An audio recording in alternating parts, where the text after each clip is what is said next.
నమస్తే అండి. మంచి మాటలు పంచుకోవడానికి మా పొదరింటికి స్వాగతం. అందరు ఎలా ఉన్నారండి? నేనైతే చాలా బాగున్నాను. మన వాళ్ళంతా కూడా బాగుండాలని మనస్ఫూర్తిగా కోరుకుంటూ పొద్దున్నే మా ఇంట్లోకి ప్రసరించే సూర్యకిరణాలను చూడండి, ఎంత బాగుందో ఈ వాతావరణం. నిజంగా భలే హాయిగా అనిపిస్తుందండి. నార్మల్గానే మనకి సూర్యోదయం అవ్వగానే అలా ఆ సూర్యుని చూస్తూ ఉంటే ఎంతో మనసుకు బాగుంటుంది కదా. కాకపోతే అన్ని కాలాల్లో వేరు, ఈ చలికాలంలో వేరు కదా. చలికాలంలో రాత్రి అంతా చల్లదనం చలిగా ఉండి పొద్దున్నే ఆ నులివెచ్చని సూర్యకిరణాలు మేనిని అలా తాకుతూ ఉంటే మనసుకి ఎంతో హాయిగా ఉన్నట్టు అనిపిస్తుంది. ఇంకా ఏదో తెలియని కొత్త ఎనర్జీ వచ్చినట్టు అనిపిస్తుంది కదండి. జనరల్గా డాక్టర్స్ అందరూ ఏమని చెప్తారు, పొద్దున్నే సూర్యకిరణాలు చాలా మంచిది ఆరోగ్యానికి అని చెప్తారు కదా. ఈ చలికాలంలో మాత్రం ఆరోగ్యానికి మంచిది, ఇంకా మనసుకు కూడా ఏదో స్వాంతన పొందినట్టు అనిపిస్తుందండి. కావాలంటే మీరు గమనించుకోండి, మీకు బాల్కనీ ఉన్నా లేదంటే వాకిలి ముందు కింద పోర్షన్ అయితే చక్కగా వాకిలి ముందు ఉన్నా కూడా ఆ వాతావరణాన్ని చక్కగా ఏదో ఒక రూపంలో ఆస్వాదించాలండి. న్యూస్ పేపర్ చదువుతూనో లేదంటే కాఫీ తాగుతూనో, లేదు అబ్బా ఈ పొద్దున్నే బోల్డంత పని ఉంటుంది ఇదంతా ఎలా ఆస్వాదిస్తామంటే ఏదో ఒక పని చేసుకుంటాను, కూరగాయలు కట్ చేసుకుంటానో కూడా మనము ఆస్వాదించాలండి. మనసు ఉండాలి కానీ మార్గం ఎందుకు ఉండదు, కుదరదు, ఈ పనుల్లో బిజీ అనుకుంటే ఎప్పటికీ కుదరనట్టుగానే ఉంటుందండి. కానీ మనసు పెట్టి ఆలోచిస్తే రోజులో మనం బోల్డంత టైం మన కోసం మనం కేటాయించుకోవచ్చు, చక్కగా ఆస్వాదించవచ్చు అనిపిస్తుంది నాకు కదా. ఇంకా మన సామ్రాజ్యంలోకి వచ్చేసానండి, అంటే కిచెన్లోకి వచ్చేసాను. నైట్ బాదం పప్పులతో పాటు మెంతులు కూడా నానబెట్టానండి. ఇలా చలికాలం వస్తే మాత్రం మెంతులు నానబెడతానండి. మీకు చాలాసార్లు చెప్పాను కదా, పొద్దున్నే కంపల్సరీగా అంటే డైరెక్ట్గా పాలు కాఫీ టీ అలా తాగకుండా ఇలా ఏదో ఒక లోపల మన బాడీ లోపల చక్కగా ప్యూరిఫై అయ్యేలాంటి డ్రింక్ అయితే తప్పకుండా తాగుతానండి. మీకు ఎప్పుడు చెప్తాను కదా, గ్రీన్ టీ తీసుకుంటాను, ఒక్కొక్కసారి జీరా వాటరు, ఇంకా పర్టికులర్గా ఇలా చలికాలం మెంతి వాటర్ అండి. నార్మల్ కాలంలో ఏంటంటే మెంతులు కొద్దిగా వేడి చేస్తాయి, ఈ చలికాలం అయితే అటువంటి ప్రాబ్లం ఏముండదు. దీనివల్ల ఏంటంటే చక్కగా ఫైబర్ కంటెంట్ వెళ్ళి మన బాడీలోకి అంత చక్కగా ప్యూరిఫై అయిపోతుంది. స్కిన్కి హెయిర్కి కూడా మంచి మందండి. నిజంగా ఎవరైనా ఏ ఏజ్ వాళ్ళైనా, ఇంకా షుగరు బీపీ ఇలా ఉన్న వాళ్ళకి కూడా చాలా మంచి మందు. పరగడుపునే ఇవి తాగితే చక్కగా పొట్ట క్లీన్ అయిపోతుంది. ఇంకా అది తాగేసి ఇల్లది అంతా క్లీన్ చేసి వచ్చేసాను. ఈలోపు పాలు అవి కాగిపోయినాయండి. పాలు కాగిపోయిన తర్వాత ఏం చేస్తానంటే నేను కాఫీ కలుపుకునేటప్పుడే పాలు తోడు పెట్టడానికి కూడా పక్కకి పెట్టేస్తాను. మీకు ఇప్పుడు ఒక మంచి మాట చెప్తాను. కోర్స్ అది మీకు కొంతమందికి సిల్లీగా అనిపిస్తుంది, కానీ కాఫీ అంటే ఇష్టమైన వాళ్ళకి మాత్రం అది అర్థమవుతుందండి. పొద్దున్నే లేచి పనులు చేసుకునేటప్పుడు నాకు ఎలా ఉంటుందంటే, ప్రతిరోజు తాగేదే అయినా సరే ఎప్పుడు కాఫీ తాగాలి, ఇంకా ఎప్పుడు కాఫీ తాగాలి అని ఆ కాఫీ కోసం ఈగర్గా గబగబా అయితే పనులు చేసేసుకుంటానండి. నిజంగా అలా నొరగలకెక్కే కాఫీని తీసుకెళ్ళి మా బాల్కనీలో కూర్చుని కాసేపు ఆస్వాదిస్తా తాగేసి వచ్చేసాను. ఇంకా ఈరోజు ఏంటంటే మా బాబాళ్ళు ఇద్దరు కూడా నార్మల్ బ్రేక్ఫాస్ట్ ఏమి చేయనని చెప్పారనమాట. ఇద్దరు ఎగ్స్ తింటానని చెప్పారు. అందుకోసం ఎగ్స్ని ఉడకబెట్టేసి ఇలా ఒలుస్తున్నాను అనమాట. మీకు తెలిసిందే అయినా సరే తెలియని వాళ్ళ కోసం చెప్తున్నాను. ఎగ్స్ బాయిల్ చేసేటప్పుడు అండి కొద్దిగా సాల్ట్ వేసి కంప్లీట్గా సిమ్లోనే ఉడకబెట్టాలి ఎప్పుడు. అలా చేస్తే ఏంటంటే మనకి గుడ్డు చూడండి ఎంత చక్కగా, ఎటువంటి పగుళ్ళు వచ్చేసి ఒక్కొక్కసారి గుడ్డు లోపలది అలా బయటకు వచ్చేసి కొంచెం గందరగోళంగా ఉంటాయి కదా, అలా ఉంటేనేమో ఎవ్వరూ తినలేరు. అందుకనే చక్కగా కొంచెం టైం టేకింగ్ అయినా సరే ఈరోజు ఎగ్స్కి సంబంధించిన పని ఉంది, ఎగ్స్కి సంబంధించిన కూర ఉంది అనుకున్నప్పుడు వాటిని అలా సిమ్లో పడేసి మీ పని మీరు చేసుకోండి. చక్కగా అయితే ఉడికిపోతాయి. చూడండి చక్కగా ఒలుచుకోవడానికి కూడా ఎంతో ఈజీగా ఉన్నట్టు అనిపిస్తుంది. ఇంకొక మంచి టిప్ చెప్తున్నా మీ అందరికీ. నేను ఈ మధ్య కాలంలో నోటీస్ చేశాను, చాలామంది ఇళ్లలో పిల్లలు పొద్దున్నే బ్రేక్ఫాస్ట్ చేయకుండా వెళ్ళిపోతున్నారు, టైం సరిపోవట్లేదు ఇలా అంటున్నారు. అటువంటి వాళ్ళకండి 2 ఉడకబెట్టిన కోడిగుడ్లు, 1 గ్లాసుడు పాలు ఇచ్చేసేయండి. మంచి పోషకాహారం చక్కగా బ్రేక్ఫాస్ట్ లాగా తిని మీ పిల్లలు వెళ్ళారన్న సంతృప్తి అయితే మీకు మిగులుతుంది. ఇది నిజంగా చెప్తున్నా, ఓకేనా. ఇంకా పైగా ఇప్పుడు చలికాలమే కాబట్టి ఎగ్స్ వేడి చేస్తుంది అనే బాధ కూడా మీకు ఉండదు, ఓకేనా. ట్రై చేసి చూడండి కావాలంటే. ఇంకా మా కోసం ఏంటంటే మినప దోశలు చేశానండి ఈరోజు లంచ్ చేసే సెక్షన్ అయితే లేదండి, భోజనానికి వెళ్తున్నాం. ఎక్కడ అనుకుంటున్నారా, మా పెద్ద ఆడపడుచు గారు ఈ నెల రోజులు కార్తీక మాసం పూజలు చేశారు కదా, అందుకని ఇంకా లాస్ట్ రోజు పోలిపాడ్యమి రోజు పూజ చేసుకుని ఒక ముత్తైదుకి భోజనం పెట్టుకుంటారనమాట. ఇంకా నన్ను ఒక్కదాన్నే కాకుండా వాళ్ళ తమ్ముడిని పిల్లల్ని కూడా అందరినీ రమ్మని చెప్పారు. ఎందుకక్క నేను ఒక్కదాన్నే వస్తానన్నా కూడా వినలేదు, గోల చేశారనమాట. అయితే చిన్నబాబు లేడు, తను కాలేజీకి వెళ్ళిపోయాడు. ఇంకా నేను, మా పెద్ద బాబు, మా హస్బెండ్ ముగ్గురు వెళ్ళామండి భోజనానికి.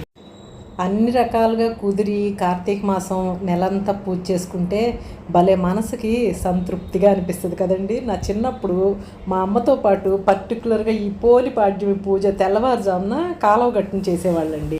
నా చిన్నప్పుడు ముందు రోజు నైటే మా అమ్మ ఇంకా ఇంటి పక్కన ఉన్న అత్తయ్యలు అందరూ కలిసి చక్కగా ప్లాన్ చేసుకునేవాళ్ళు అనమాట. ఇంకా నేను మా అక్కాళ్ళు కూడా పేచి పెట్టి మరీ తెల్లవారుజామున లేచి చక్కగా రెడీ అయ్యి వెళ్ళేవాళ్ళం.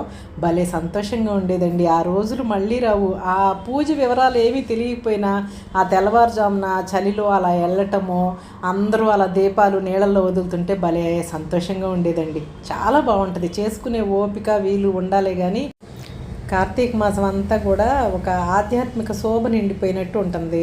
ఆ పూజ చేసుకున్న వాళ్ళకి కూడా మనసు అంతా కూడా ఎంతో సంతృప్తిగా ఉన్నట్టు ఉంటుంది కదండి. ఇంకా భోజనాలు అయిన తర్వాత నాకు వాళ్ళ పాపతో పండు తాంబూలం ఇప్పించారు.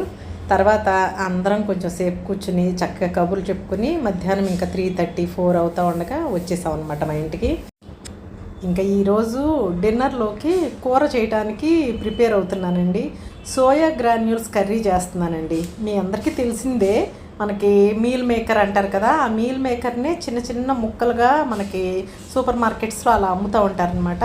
అయితే ఈసారి ఏంటంటే నేను న్యూట్రిలా కంపెనీ తీసుకొచ్చాను. ఈ కూర ప్రొసీజర్ చూపిస్తాను, తర్వాత దీని బెనిఫిట్స్ చెప్తా తప్పకుండా, ఓకేనా. ఫస్ట్ అయితే కొద్దిగా వాటర్ తీసుకుని ఆ వాటర్లో మనం ఎంతైతే వండాలనుకుంటున్నామో అన్ని గ్రాన్యూల్స్, నేను ఇక్కడ 2 కప్స్ తీసుకున్నానండి. 2 కప్స్ సోయా గ్రాన్యూల్స్ దీనిలో వేసేసి ఒక 5 మినిట్స్ ఉడకనివ్వాలి మంచిగా. చక్కగా వాటర్ తెరులుతున్నప్పుడు వేస్తే మనకి సోయా గ్రాన్యూల్స్ చక్కగా ఉడుకుతాయి అనమాట. అలా ఉడికిన తర్వాత ఒక్కసారి దీన్ని ఫిల్టర్ చేసేసుకోవాలి. దీన్ని ఇంతే వేడిలో ఉంచితే ఏమవుద్దంటే మనము మళ్ళీ కూర వండే టైంకి ఆ వేడికి ఆ సోయా గ్రాన్యూల్స్ ఇంకా మగ్గిపోయి మెత్తగా అయిపోతాయండి. అందుకని ఏం చేయాలంటే ఆ వేడి నీళ్ళన్నిటినీ వంపేసి బాగా చల్లగా ఉన్న నీళ్ళని చక్కగా పోసేసుకోవాలి. పోసేసుకుంటే ఏమవుతుందంటే చక్కగా ఇదంతా చల్లారిపోయి యాజ్ ఇట్ ఈజ్గా చిన్న చిన్న ముక్కలుగా ఉన్నాయి కదా అలాగే ఉంటాయి, మనకి షేప్ అవుట్ అవ్వకుండా కూడా ఉంటాయి అన్నమాట. చక్కగా మెత్తగా తేగుడైపోయినట్టుగా అలా అవ్వకుండా ఉంటాయి, ఓకేనా. అలా చల్లటి నీళ్ళు పోసేసి అలా పక్కన పెట్టేసి ఉంచేసుకోవాలి. ఉంచేసుకుని ఇప్పుడు స్టవ్ ఆన్ చేసుకుని పాన్ పెట్టుకుని దానిలో కొద్దిగా ఆయిల్ హీట్ చేసుకుని 2 లవంగాలు, చిన్న దాల్చిన చెక్క ముక్క అంతే. అవి వేగిన తర్వాత మీడియం సైజువి ఉల్లిపాయలు, ఒక 2 ఉల్లిపాయలు సన్నగా కట్ చేసుకుని 2-3 పచ్చిమిర్చి కూడా నిలువుగా చీరుకుని వేసేసుకున్నాను. ఇలా వేసుకోగానే ఉల్లిపాయలు ఎప్పుడు కూడా మనకి చక్కగా వెంటనే వేగిపోవాలి. తీపిదనం అనేది ఉండకుండా ఉండాలంటే వెంటనే పసుపు, ఉప్పు వేసేసుకుంటే చక్కగా వేగిపోతాయండి, ఓకేనా. తర్వాత ఎప్పుడు కూడా నాన్ వెజ్ అయినా ఇలాంటి మసాలా కూరలైనా కూడా ఉల్లిపాయ వేగగానే ఆ టైంలోనే మనం కొంచెం కొత్తిమీర కూడా వేసేసుకుంటే ఆ ఫ్లేవర్ చక్కగా కూరకి పడుతుంది. తర్వాత అల్లం వెల్లుల్లి పేస్ట్ కూడా పచ్చివాసన పోయే వరకు చక్కగా వేయించేసుకోవాలి. వేయించుకున్న తర్వాత పండిన టమాటాలని చక్కగా ఇలా పేస్ట్ చేసేసుకున్నానండి. మనకి నాన్ వెజ్లో టమాటాలు వేస్తే ఆ వగరపోయి ఎలా ఉంటుందో ఈ కూరలో కూడా సేమ్ అంతేనండి. చక్కగా గ్రేవీ వస్తుంది సరేనా. ఆ టమాటాల్లోని పులుపుదనం ఈ సోయా చంక్స్కి పట్టి మంచి రుచి వస్తుందండి, ఓకేనా. తర్వాత టమాటాలు కూడా చక్కగా పచ్చివాసన పోయి నూనె అలా కొంచెం తేలుతూ ఉన్న టైంలో ఆల్రెడీ ఉప్పు వేసేసాం కదా. ఇంకా ఇప్పుడు ఏంటంటే కూరకు సరిపడా కారము, ఇంకా కొద్దిగా ధనియాల పౌడరు అంతే. ఇంకా నేనేం పొడి మసాలా లాంటిది ఏమీ వేయనండి. స్టార్టింగ్లో లవంగాలు, దాల్చిన చెక్క వేసాం కదా, ఆ ఫ్లేవర్ సరిపోతుంది అనమాట. తర్వాత కారం కూడా ఇలా వేసేసి చక్కగా అది కూడా కొంచెం వేగనిచ్చేసి ఇంకా ఇప్పుడు ఏం చేయాలంటే దీనిలో కొద్దిగా పెరుగు వేసుకోవాలండి. మంచిగా గ్రేవీ వస్తుందిను. ఇంకోటి ఏంటంటే పెరుగు ఒక మంచి టేస్ట్ తీసుకొస్తుందండి ఈ కూరకి. చెప్పాను కదా, మనకి జనరల్గా సోయా ఫుడ్ ఐటమ్స్ ఏవైనా కూడా ఒకలాంటి అంటే ఒక కొంచెం వగరుగా కొంచెం అదో రకంగా ఉన్నట్టు ఉంటాయి. ఆ టేస్ట్ అంతా పోగొడుతుంది అనమాట. ఇప్పుడు మనం వేసే ఈ టమాటా కానివ్వండి, పెరుగు కానివ్వండి, అలా పెరుగు వేసేసి సిమ్లో పెట్టేసి మూత పెట్టేసుకోవాలి. మూత పెడితే చక్కగా మసాలాలన్నీ కూడా దానికి చక్కగా పడతాయి. పట్టిన తర్వాత మనం పక్కన పెట్టుకున్నాం కదా ఈ సోయా గ్రాన్యూల్స్, వీటిని మళ్ళీ ఒకసారి పిండుకోవాలి. చల్లటి నీళ్ళు పోసి అలా ఉంచాం కదా, యాజ్ ఇట్ ఈజ్గా వేసేయకూడదు, వాటర్ని పీల్చుకుని ఉంటాయి అవి. అందుకని చక్కగా పిండేసుకుని ఒక చుక్క నీళ్ళు కూడా లేకుండా దీనిలో వేసేసుకుని మనకి రెడీ అయిపోయిన గ్రేవీ అంతా కూడా ఈ ముక్కలకు పట్టేటట్టుగా, అంటే ఈ సోయా గ్రాన్యూల్స్కి పట్టేటట్టుగా బాగా కలయి తిప్పుకుని కొంచెం సేపు ఇవి కూడా నూనెలో మగ్గాలండి. అలా మగ్గితే రుచిగా ఉంటుంది అన్నమాట కూర. తర్వాత మనము మన గ్రేవీకి తగ్గట్టుగా ఒక గ్లాసున్నర వాటర్ పోసేసుకోవాలి. మనకి గ్రేవీ ఎక్కువగా కావాలంటే కొంచెం ఎక్కువ పోసుకున్న నష్టమేమి ఉండదు. ఓకేనా? చక్కగా అలా పోసేసుకుని దీన్ని ఇప్పుడు మీడియం ఫ్లేమ్లో చక్కగా ఉడికించుకోవాలండి. ఆల్మోస్ట్ చాలా వరకు ఉడికిపోయింది. మనకేంటంటే ఇదంతా కలిసి ఒక్కసారి ఒక 5 నుంచి 6 నిమిషాలు ఉడికితే మనకి కూర అనేది చక్కగా రెడీ అవుతుంది అనమాట. మూత పెట్టేసుకుని సిమ్లో ఉడకనిచ్చుకుంటే సరిపోద్దండి. మటన్లో ఉన్న అన్ని రకాల పోషకాలు దీనిలో ఉంటాయండి. ముఖ్యంగా వెజిటేరియన్స్కి ఇది అద్భుతమైన కూర అని చెప్పొచ్చు. ఇంకా నాన్ వెజ్ తినే వాళ్ళకైతే, రెగ్యులర్గా నాన్ వెజ్ కావాలనుకున్న వాళ్ళు కూడా ఈ కూరని ఎప్పుడైనా వండుకోవచ్చు.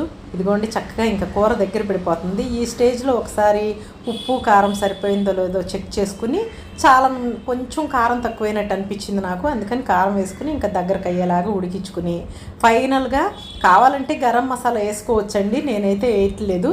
ఇంకా కొత్తిమీర చల్లేసుకుంటే కూర చక్కగా రెడీ అయిపోద్ది. ఇక ఫైనల్గా టేస్ట్ని పెంచే టిప్ ఏంటంటే కొద్దిగా వెన్నపూస కానీ ఇంట్లో బట్టర్ కానీ ఉంటే అది వేస్తే ఏమవుద్దంటే ధాబా స్టైల్ కర్రీ లాగా తయారవుద్దండి. ఈ కూర ఉపయోగాలు మీకు చెప్తానని చెప్పాను కదా, అలా చెప్పుకుంటూ పోతే ఒక వీడియో కూడా సరిపోదండి. అన్ని బెనిఫిట్స్ ఉంటాయి అన్నమాట. వెజిటేరియన్స్కి మంచి ప్రోటీన్ ఫుడ్డు. ఇంకా నాన్ వెజ్ ఇష్టపడే వాళ్ళు దీన్ని రకరకాలుగా వండుకుని తినొచ్చండి. అయితే వండిన నేనే ఇది మటన్ కీమానేనా అనే భ్రమపడ్డానమాట. అంత టేస్టీగా ఉంది. కాబట్టి మీరు నిస్సందేహంగా మీ ఇంట్లో వాళ్ళకి చక్కగా వండి పెట్టచ్చు. బంధువులు ఎవరన్నా వస్తున్నప్పుడు కూడా స్పెషల్ డిష్ లాగా వండుకోవచ్చండి.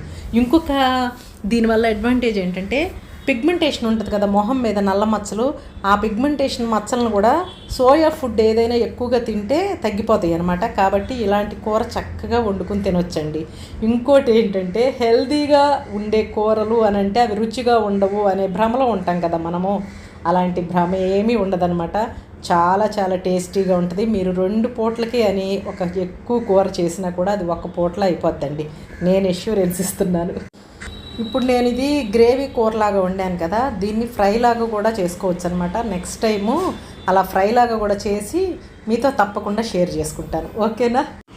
ఈ చలికాలంలో కమ్మగా ఉన్న ఈ కూరని వేడివేడిగా తింటే ఎంత బాగుందోనండి. తప్పకుండా మీరు కూడా ట్రై చేయండి. ఓకేనా? ఇది అండి ఈరోజు మన వీడియో. ఈ వీడియో మీ అందరికీ నచ్చిందని అనుకుంటున్నాను. వీడియో కనుక నచ్చితే తప్పకుండా వీడియోని లైక్ చేయండి, షేర్ చేయండి. ఓకేనా? మరొక మంచి వీడియోతో మీ అందరి ముందుకి వస్తుంది మీ పొదరిల్లు వాణి. అంతవరకు అందరూ టేక్ కేర్ అండి. Thank you for watching.